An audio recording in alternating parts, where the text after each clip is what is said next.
Hello, Levi here with LivingTheNerdLife.com doing a Kickstarter update for Requiem Vampire Knight. What we'll be doing is just giving a brief overview of the game along with a short gameplay video, and at the end we'll be giving our impressions of the game. Just kind of help you, the consumer, get an idea of whether this is a game that you would like to support or not. This game was made by Yuri Feha and Antoine Rio for KiniGame. It went on Kickstarter about 2 years ago and fell just a little bit short of its goal. So they've been back at the drawing board for that whole time, and they've come back with a game that has much sharper mechanics, just much better gameplay. It looks a lot better, and I think they're really getting it right this time around. In this game, what you'll be doing is commanding one of 6 supernatural armies to vie for control of this afterworld setting, kind of where all evil souls go to die. They'll be featuring a whole bunch of different supernatural factions. You'll have vampires, you'll have pirate ghouls, you'll also have werewolves and mad scientists, so, along with a few others. The game mechanics are really interesting. It's kind of a blend between chess and King of the Hill, where you'll be moving along on a modular board and trying to capture your opponent's capitals, or just eliminating your opponent's faction entirely. The artwork in this game is fantastic. It's by Olivier Ledoux. He's the person who did all the artwork for the comic book that this board game is based on. It looks really neat. It's kind of a blend between Underworld movies and Warhammer 40k. Just really dark, gothic, kind of creepy artwork. It also looks like it's going to have some really amazing miniatures.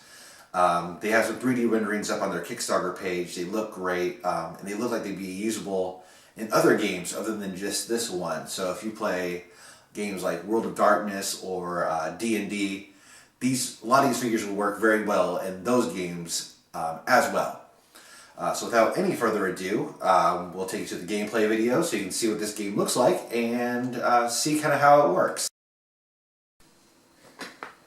Hello and welcome to the gameplay video for Requiem Vampire Knight. What we'll be doing here is showing you briefly how to play the game. This is using the print and play version of the game. This will not be like the final version. The final version will have some nice double-sided cards. Instead of paper standees, like what we're using here, you'll have really nice, very well-detailed miniatures. So let's start with what the objective of the game is. So what you're trying to do is to get your soldiers to conquer the capitals of the opposing player. Capitals are marked with this little standee that's right here. What you need to do is to get one of your soldiers onto that capital territory and have no opposing player characters there either. So it just has to be you there. You can also win the game by killing all the other players' soldiers. So let's go ahead and get started and show you how to do this. Throughout the game, you'll be moving your soldiers around this grid. Each soldier can move one space normally, unless you get some power-ups that will allow him to move more. The way you get these power-ups is by tapping lands. Tapping a land, much like in Magic, will get you the resources that are associated with that land.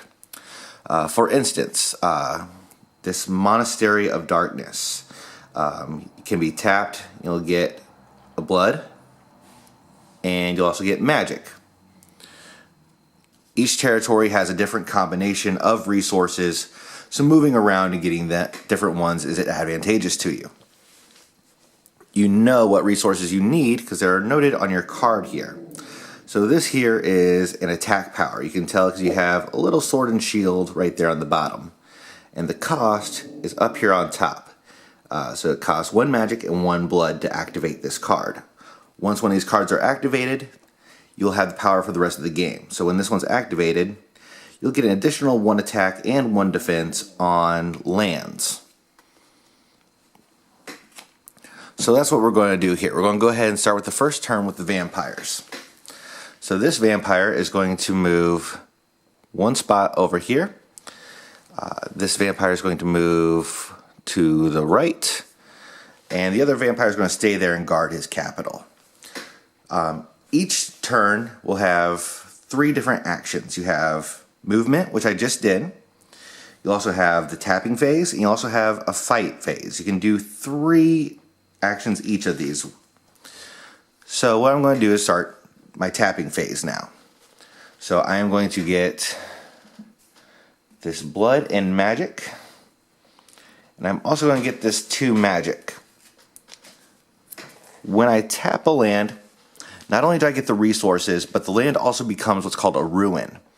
Ruins are black bordered, and they don't give any resources. What you've done is that you've completely stripped that area of all of its resources and just left it just this dead, decaying mess. So in total, I have received 3 magic, 1 from this one, and 2 from this one here, and 1 blood. So I'm going to activate 2 of my development cards. So first, I'm going to activate that combat action card that I had shown you earlier. That will cost 1 magic and 1 blood, so now I'm down to 2 magic. So now I have that ability where I get +1 combat and +1 defense on land.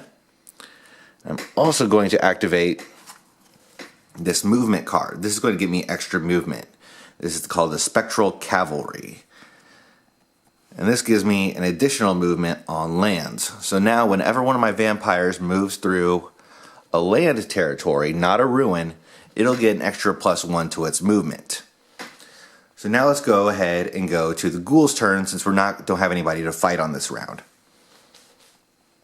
So the ghouls are going to move. We'll move 1 over here. So the 2 triangles represent scientific knowledge. Then we will move 1 forward. Not really playing with any particular strategy here, I'm just kind of showing you how the game works. So now that they've moved, we're going to tap our lands. So the ghouls have this zombies card for an attack power. It costs 1 science and 1 gold. So we're going to tap their capital here. Flip that over. They'll get 1 science and 1 gold. This guy here, he is going to tap this area here to get 2 science. So now we have 3 science and 1 gold. So we're going to get the zombies. That costs 1 science and 1 gold. So now they have +1 attack on any territory. When it's in gray, that's on any territory. This little tile, when it's in white, only counts for lands. When it's black, it only counts for ruins. Very important strategically to use these wisely. We're also going to activate the Zeppelin of Metal. This will give them +1 movement on ruins. So if one of these guys crosses a ruin, they will be able to activate that special ability and move an extra 1 space. Once again, we have no one to attack here, so we're going to go back to the vampires and we're going to let them take their turn.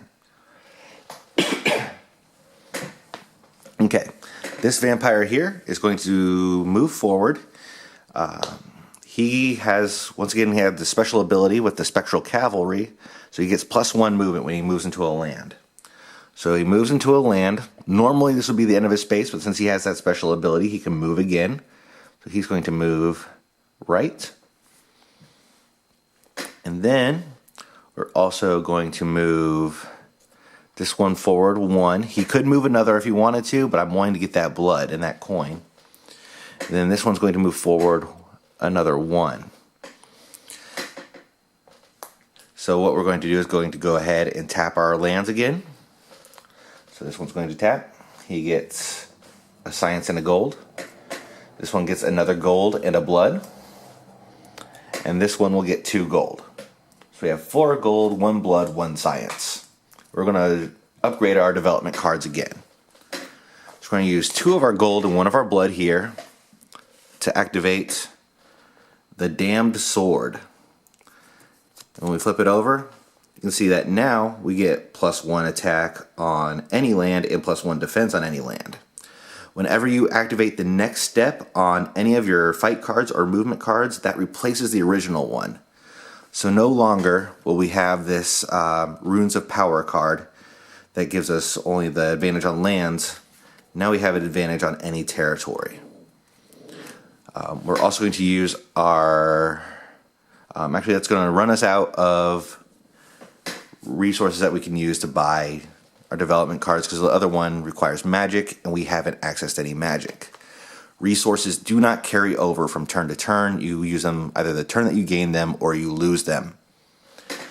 Okay, so we've gained our extra power, and now we're going to hand over our turn to the ghouls. So ghouls, they want to move around the board a little bit. So let's see what we've got here. So this ghoul is going to move. This one's going to stay put. This one's going to move over here. And the next ghoul is going to move forward.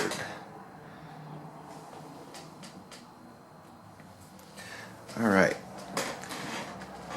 So now they're going to tap their lands. This ghoul here is going to be tapped for 2 magic. Sorry, that was my dogs going crazy there. This next land taps for 2 blood. And this next land taps for 1 magic and 1 blood. So now we have a total of 3 blood and 3 magic. We're going to use that to gain another attack ability. This is Miguel from Hell. Really scary looking guy here. That upgrades our combat quite a bit, really.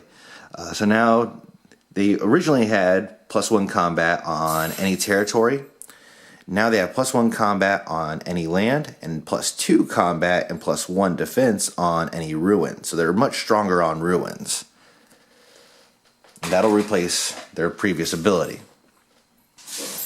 Now it's back to the vampire's turn. So vampires are now within striking distance to start attacking some zombies. So what we're going to do is we are going to move this vampire. He's going to move into a land, so he has an extra +1 movement since he's moved into a land. So he's going to move up into this ruin here to fight this zombie. Excuse me. So the way that combat works is you don't roll any dice or anything. You're just going to take pure numerical value for how much your combatants are worth. So each attacker is worth 1 point for attack. Each defender is also worth 1 point for attack. So right now they are tied. So now we're going to factor in the benefits that we're gaining from our development cards here. So as you can see on this card, our vampire has an additional +1 to attack. So now he's at a 2. So he has his base 1 and his additional power for 2. The zombie has +2 to attack, but right now he's defending. So he only has +1 on ruins. So he has a 2 as well. In the event of a tie, the winner is always the attacker. So the zombie will die.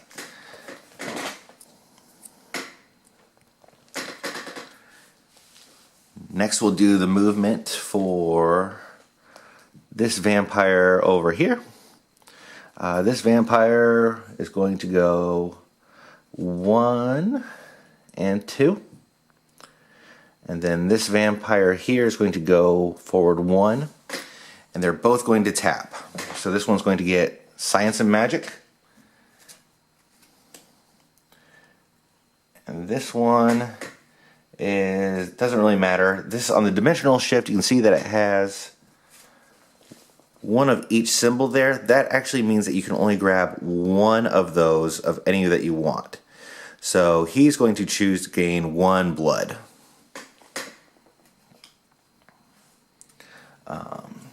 Not going to use it though. We're only going to activate the movement ability, which is Reaper. This looks like a little biplane that's flying through a storm of bats. Looks really cool. This now, they have +2 movement on a land. So if they move to a land, they can move 2 spaces, which is a really nice ability. And that's going to replace their +1 on any land. So now we can see that the vampires kind of are getting the ghouls cornered here. They have no more actions remaining. There's no more attacks to be done. So now it's the ghoul's turn. This ghoul is looking to defend his territory. All cards are visible on the board, so you know exactly what your opponents have. So he knows that the vampire can only move 1 space on these turns, since he's got those ruins there, since he doesn't get his movement bonus on the ruins. So he's going to move to the right and fight this vampire, keep him away from his capital. So once again, we're going to go to our combat statistics. Each of them have a base of 1. But the zombie gets that additional +2 there for combat on his ruin to attack, whereas the vampire only has an additional +1. So the zombie with his +2 has a total of 3, vampire has a total of 2. Vampire is dead. Zombie protected his lands. The next zombie is going to move forward. This is an attempt to keep this vampire from moving through. Okay. So that'll be the end of the zombie's turn. At the end of your turn, any dead characters from the previous return are returned to your capital. So this zombie, we get another reinforcement here in the capital. Alright, back to the vampire phase. Vampires are going to kind of worry here. They don't really have a whole lot they can do. So what this vampire is going to do is he's going to move 1 space forward, and that'll initiate combat. So let's see what we got here. Zombie does not have any defense benefits on its land. Vampire has +1 to his attack, so he has 2. Zombie has 1. Zombie is dead. Okay. And then this one is going to move to the right. They're both going to tap. Oh, sorry, actually, this guy can't tap.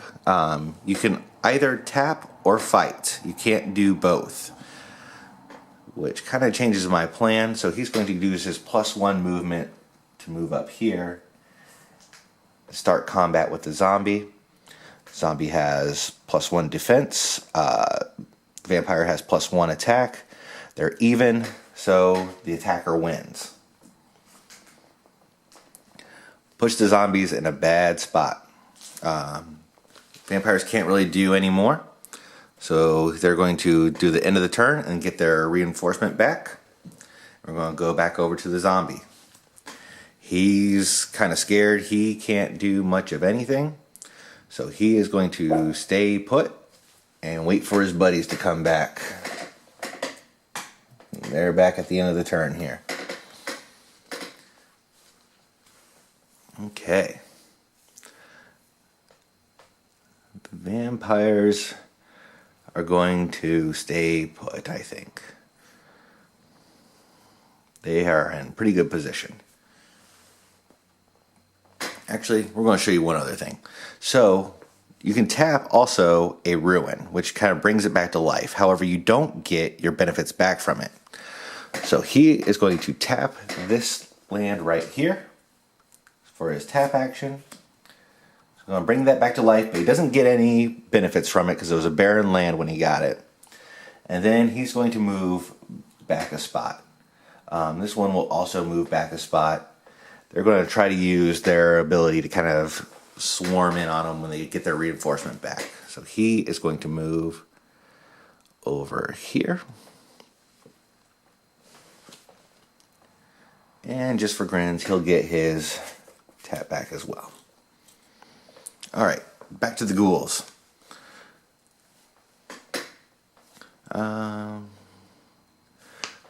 Ghouls are ready to go on the offensive because they think that they can get a position to win here. So remember that they have +1 when they go onto a ruin to their movement. So he's going to go to his ruin, and then 1. This one will do the same thing. This kind of keeps their vampire enemies at bay. They're both going to tap their lands. So this is 1 science and 1 blood. This will get them 1 magic and 1 blood. They'll activate their next movement card. So now they have +1 movement on any territory. So they can move a little bit faster now instead of having to rely on those ruins. Okay, we're going to go back to the vampires.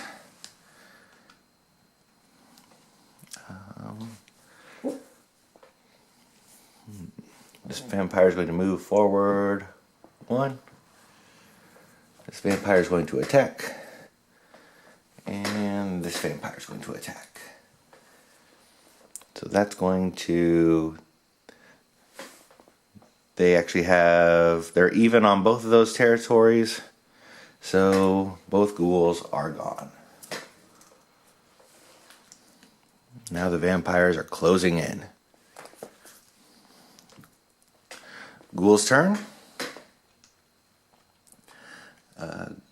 Ghoul is going to stay put again. Get his buddies back. And that'll be their turn. Vampires can each move 1. So they're going to consolidate their troops right here. That's their best chance for survival, they think. And finally, the ghouls are going to push for their big attack. If they see their chance, they're all moving onto this territory. And we're going to have a big battle here. So we have 3 ghouls versus 3 vampires. The ghouls have +2. The vampires only have +1.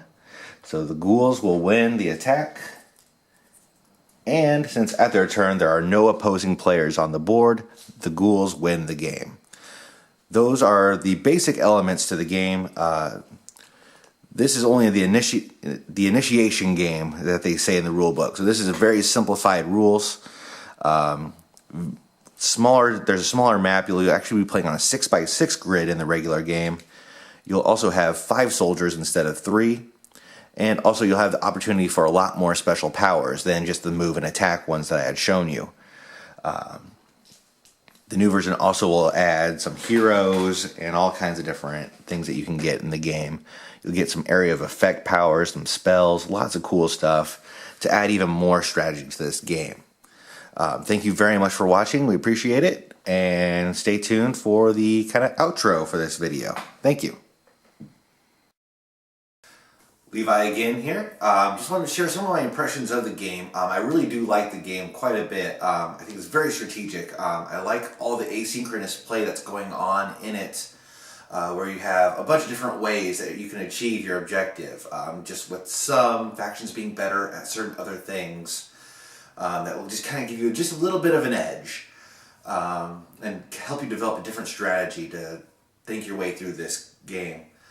The action system I think is really neat, where you get the kind of three of each actions with your soldiers. It really has to make you think your way through what you're going to do each turn, because you don't want to move and then tap and then think like, oh, I should have attacked. So it's really great, another strategic value there. The modular tile board is something that I'm always interested in just about every game. It really changes up gameplay, so you don't feel like you're playing the same game over and over. My favorite thing about the game is the artwork. I think this is a great piece of art with a game attached. Olivier Ledraux's illustrations are just stunning, and they really bring you into this game world. I love the story that this game tells, because each of the factions kind of has a different story of why they are the way they are, and it's really cool to check that out. I'm very excited to see the finalized sculpts. The 3D renderings look awesome. I think that's going to just bring me into the game even deeper. The value on this game is a little bit steep. For $40, what you can get are the two factions of your, two factions. They'll be releasing 3 sets, each with 2 factions, and you can choose the one that you like the best. The one that we were playing with was the Resurrectionist Vampires and the Zombie Ghouls. They're kind of like pirate-themed one. That's kind of like the base set. They'll also have one with werewolves. They'll have one with mad scientists in it. One called the Hellfire Club. So there's a bunch of different factions that you can choose from. Or you can do their plan. It's $110. You can just get all 3 of the boxes, which saves you about $10. The $40 for one is a really good deal. If you have the $110 to spend, I think it would be a pretty good investment.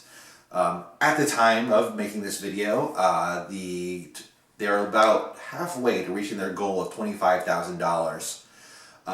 That goal does seem like pretty average for a miniatures product of this type. And they have a timetable to have it out by early 2016, which is fairly reasonable. So if you like kind of dark supernatural settings for your games, or if you like strategic miniatures games, or if you like even chess, you want to add a few more superpowers to it and kind of beef up the game, I think that this project would be a really great one to check out. Thank you very much for watching our video. As always, check us out at livingthenerdlife.com. We do reviews of movies, board games, comic books, just about anything that us nerds are very, very interested in. So thank you again, and I hope to see you again.